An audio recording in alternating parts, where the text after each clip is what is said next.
25 as well. Mr. Eddy, what is your first memory of Miss MacDonald?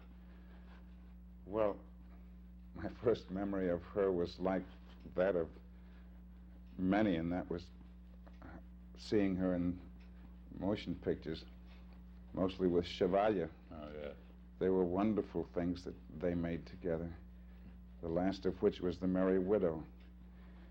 And then I was given a contract to go to the same studio, and they said there was a possibility that we might do something together.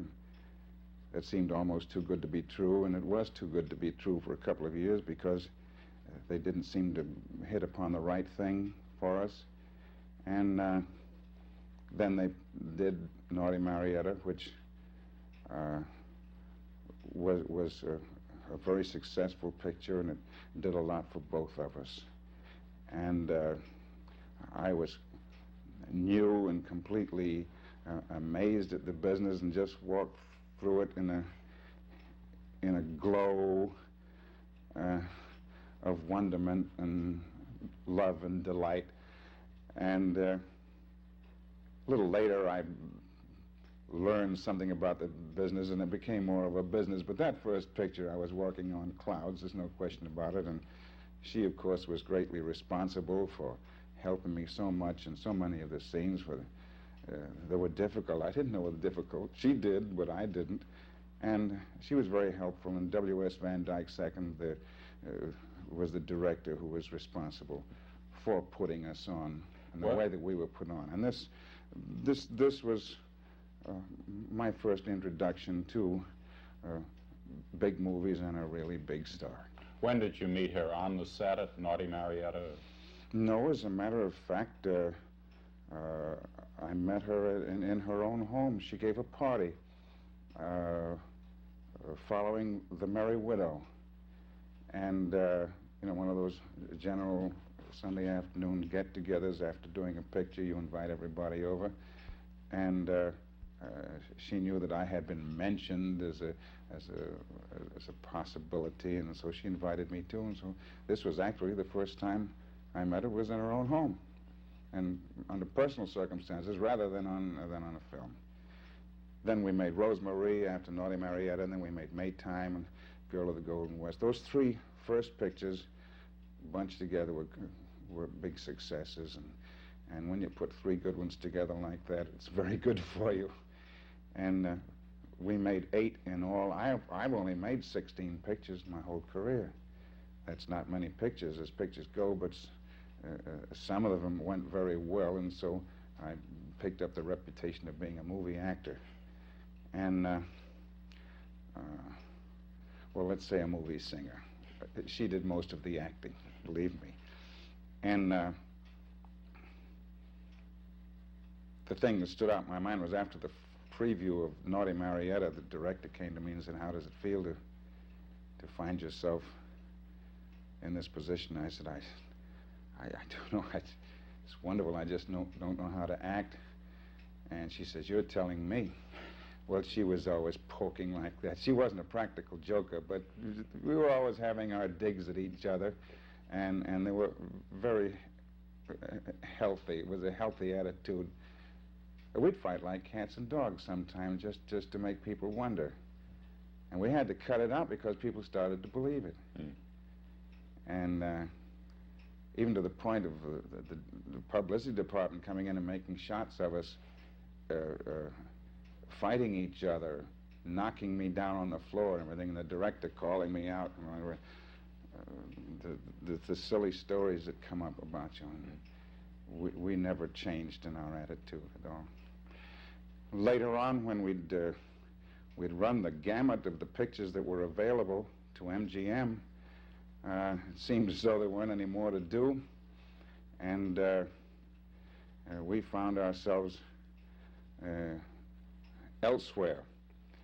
And we were given the opportunity on several occasions to go in and make pictures, Jeanette MacDonald and Nelson Eddy, to make a fast dollar and to trade on the name, just throw some kind of a script together and get somebody to write some song, let's make $1 million and all that. but we decided that we had done very nicely, and we thought we'd like to stand on what we had done and not start slipping down and going into second-rate pictures. So I think it was wonderful of her to want to hold her head high, and so we didn't make any more pictures. She made a couple more with other people, and I made a couple more with other people. But the MacDonald Eddy era was over. Well, now that was your first impression of her. As far as your last impression, you were trying to get together with her last week, I understand. How did that come about? Well, we had, my wife and I, and she and Jean had often been talking to each other on the phone in the last few months, and we've been corresponding. And something amusing. The new show this week, you were saying that you did have one skit that you would have to change. What was that? Oh, yes, we do from time to time skits where I sort of kid some of the pictures that I've been in. And tomorrow night we were opening in a new script, a new skit where we were kidding Rosemarie. Well, it was quite funny, I think. It doesn't seem so funny right now, and I think it would not be fitting for us to do it. So we have just found some music to a different skit, and the show is whipping up a different costume, and we're going to spend a few long hours now rehearsing the new script so we can put it in place of the other one. We'll have to let that go for a while. If there was one incident in all your career with Miss MacDonald, what would one incident that you would remember about Miss MacDonald, what would that be? I don't know, I guess it would be something funny. We were in Sweethearts, and she had a habit of taking a little too much time for lunch and going in and watching the dailies from yesterday's shooting, and made the director mad. He was very strict. And finally, he made a call after lunch, and she wasn't there. Said, "Where is she?" Says, "She's watching the rushes." He said, "Good night, folks," and left the stage and disbanded the company for the day, costing MGM considerable sum of money, and put her in a very bad light, and she was very unhappy about it and didn't quite know what to do. The atmosphere was very tense, and the night passed, and everybody got down there the following day. They said, "We bet she'll be on time today, Miss MacDonald." So it came 9 o'clock, and she hadn't shown up. Everybody was shaking. Director was so mad he couldn't see straight. Finally, 4 men came in, dragging in a doghouse. And the doors opened, and she got out of the doghouse. And the director roared with laughter, and everybody else roared with laughter, and she was immediately forgiven, and we went on with our shooting as though nothing had happened. She's a smart, she was always a smart girl, and I think this was the most wonderful way to get out of that thing.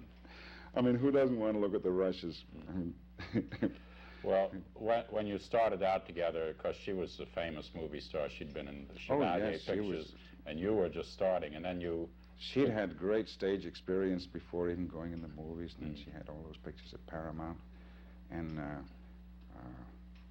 I was just in on the last end of it. Then you became equally famous, I think. Was there any change in your relationship? I mean, as you rose up to become as famous as she was?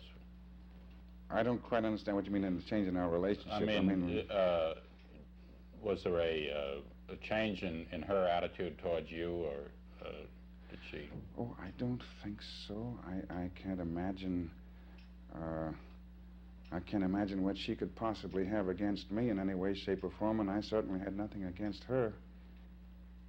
there were a lot of stories floating around that we didn't even speak to each other, and that was a lot of silly nonsense.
Let me